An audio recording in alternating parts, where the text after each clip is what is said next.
So I'm really excited to bring to Top Tank a new concept I think will be completely unique to downtown and Topeka, and even any market we currently reside in. Tradepost Record Bar. This has been a really cool idea, I think, that has come forth because of this Top Tank. So the Record Bar is a new concept that offers the same great shopping experience that Tradepost has built a culture around for the last 20 years. But with more of a focus on live music, with a coffee bar in the morning, with a tap room featuring craft beers local in the evenings. People get excited about music when they're in a live music environment. You add a little caffeine and booze to that equation, and people start looking through the record bins and spending money. For all the convenience digital music offers, consumers and music lovers still want something they can actually play and hold in their hand. With a latte or a beer in the mix, you know, the live music experience is even better, and folks get a little looser with their purse strings. Okay. This is the cool thing about Tasty Kitchen, is that the ideas are boundless. Okay. So I could have cooking fundamentals, bread baking. This time of year, I'd probably do a holiday cookie swap, which basically a bunch of women get together, we have some wine, everybody brings the products that they need for the cooking, you do chocolate chip, you do whatever, you come together, and it's an area where it gets quickly cleaned up.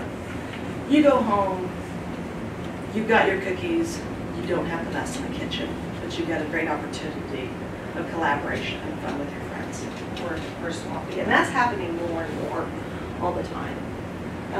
Pizza night, you could have kid chefs. And this is the cool thing, is that it really is for the whole family. So you can have kids who just enjoy cooking. You can have food competitions. You can have women's night. Whatever your heart desires, there's probably a class we can create for that. Okay. Brew Bank takes the traditional bar, pub, and tavern, and it catapults it into a new era.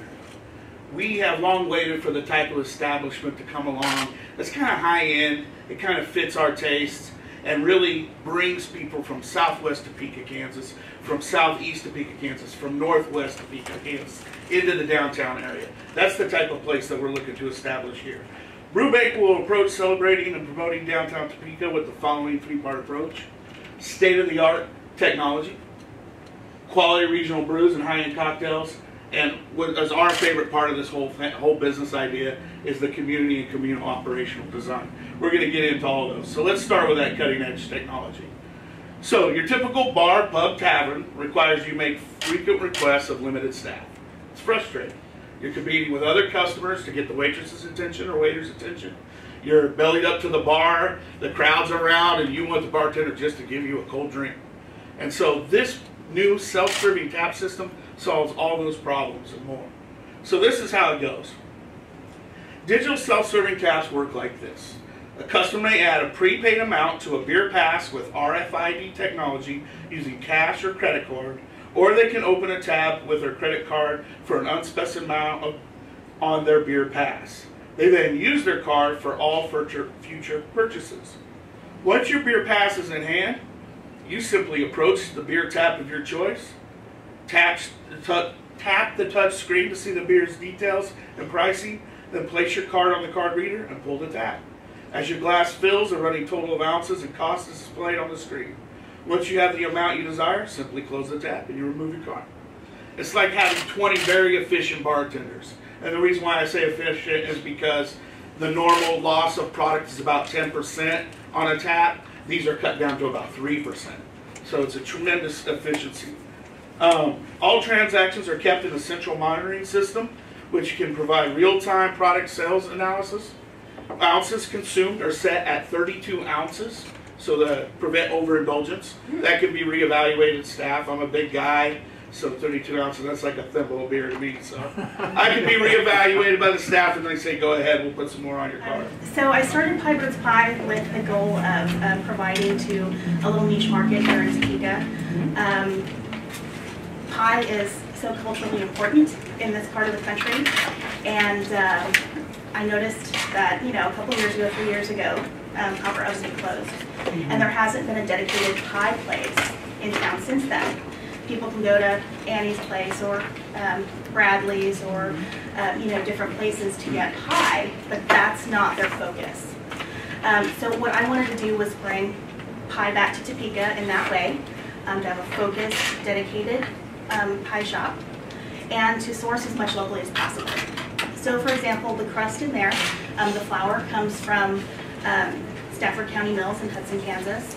My butter comes from Hildebrand Dairy in Junction City. My lard I purchased from Sterling Soil Farms in Barrington, which I actually render myself. So all of that is locally sourced. Cream I get from Hildebrand Dairy as well. My spices come from Mobert's. The chocolate, as I said, comes from Hazel Hill.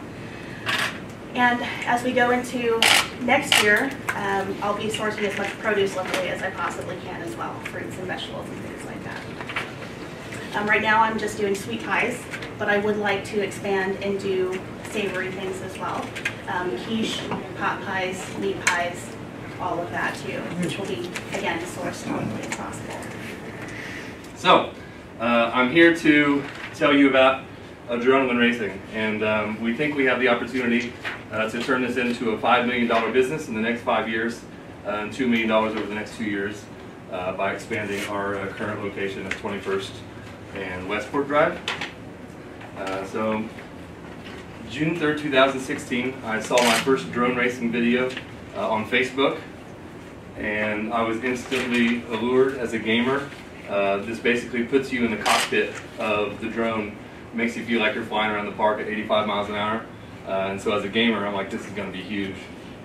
I've always been kind of entrepreneurial minded, and so I've always been an action person. And so June 3rd, 2016, I saw the video, and November 18th, 2016, I had the store open, fully stocked and ready to go for Black Friday. And so this is kind of a way to start flying. It's a good way for kids and adults alike to kind of get used to the thumbsticks. But what we'd like to do, these things are becoming popular, and we'd like to open a arcade-style tiny whoop. Not a bar, not really where we're going to sell alcohol, but a place where people can come hang out, put the goggles on, and fly with buddies, have competitions, have weekly races. It would be a membership-driven business, so if you have a membership, you can come in and fly for free. If you have your own quad, you wouldn't have to pay any rental fees, obviously. And so this is kind of a cool idea if you add it to some sort of an arcade, or yeah, don't show them me, they don't want to see me. So the camera's on the drone here. It's this little tiny camera right here. Oh, okay. Don't mess my hair up. I have been baking for over 26 years. I attended a Black College Pastry Arts program and have been operating confectionery disasters for 12 years. In the Topeka market for 8. Not many people can say that they became what they wanted to be when they grew up, but it's in my veins. What can I say? I grew icing. I filmed a pilot for a baking show last year for the Food Network and have several accolades, including first place voted by the cake boss himself, Buddy Velastro. I am a premier cake designer in the market and president and founding member of the Topeka Wedding Guild. I have been very blessed to work from home and be able to spend every day with my kiddos. However, my youngest started kindergarten this year, so it's time to take the next step. Having my own bakery has always been a dream of mine. And with your help, I think we can take things to the next level, but also provide an entertainment aspect that Topeka very much needs. First off, thanks for inviting us all in. We're super excited to be here and present to you the Chatter House. So it's a concept that came to us it was a couple years ago. I was working at Starbucks at the time and was really kind of looking at the value added to the community. And we were missing out on a lot of it. I was really exploring the history of coffee houses and discovered these things called penny universities that were kicking around in 17th century Oxford. Penny universities were really more public meeting houses than they were coffee houses. They charged a penny to walk in the door, and you got free coffee, papers were all over the place, and they were meeting places for experts in fields. The first stock market was built in one, the first insurance market was built in one, and not technically called Penny universities. The Green Dragon here stateside is where the American Revolution was largely planned, and the French Revolution was largely planned in one. So they've kind of had this role throughout history of being spaces for people to come and talk about ideas and really build things and enrich their own communities and have some impacts. Now, could you imagine not having a stock market? It's kind of a difference.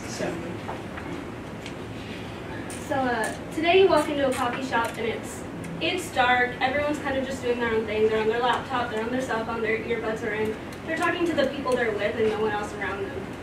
We're wanting to change that. You walk in, the baristas are kind of happy to see you, but they're not like, hey, thanks for joining us, here's how we can get started for you.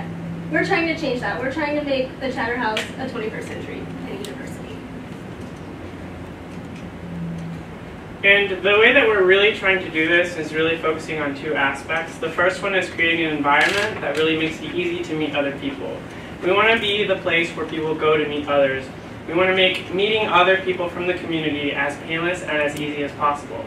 Our hope is that in creating a lot of bridges and new networks in between the individuals who would come to the Chatter House, that will then be able to allow people to really bring the tools, everyone has something to bring to the table, and build new bridges within the community. And we're hoping that the Chatter House is that facilitator of not just being a passive community builder, but being the place where a lot of people are meeting each other, new connections, new conversations, new ideas are being created, and then going out and being implemented. One of the things I'd want to do is, with this business is, it'd be threefold. We'd have the deli part where you get the cheeses. The restaurants would have about 30 to 40 people, seating capacity in it. And then we'd have an area that we'd have grocery items. I'm thinking probably about, floor space maybe around 2,000 feet, maybe a little bit less. And then having a back room. Wouldn't need a lot of storage because you can get deliveries twice a week. So there's no need to have that inventory and have it set back there on your shelves. And then the one thing I like to do to keep people's interest in Peak is I'm a people person. I love to be around people. All my career I've always been around people or something. So the cool thing I was talking to my wife about is that every week we do a couple different items. You know, and depending on what the season would be or whatever. But you know, in the winter, maybe we'd have for lunch, we'd have homemade chicken and noodles with the meat smoked.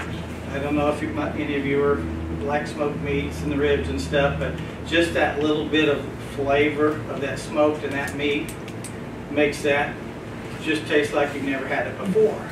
Another week, maybe have like a chicken Parmesan sandwich. And I mean a good chicken Parmesan sandwich. I don't mean one of these that are frozen and come out. So the reason behind that is, hey, wonder what he's going to have here this week. You know, let's stop by in here to Terry G's and see what he's going to have in here. You know, in the summertime, it wouldn't be nothing to freeze up some homemade ice cream and have homemade vanilla ice cream with strawberries on it and things like that that they could come in on their break and stuff. So something that would always be different, but it isn't different because it's something that we've probably all grown up eating. It's not a flashy business. It's not anything with a lot of modern technology. That's not what I want.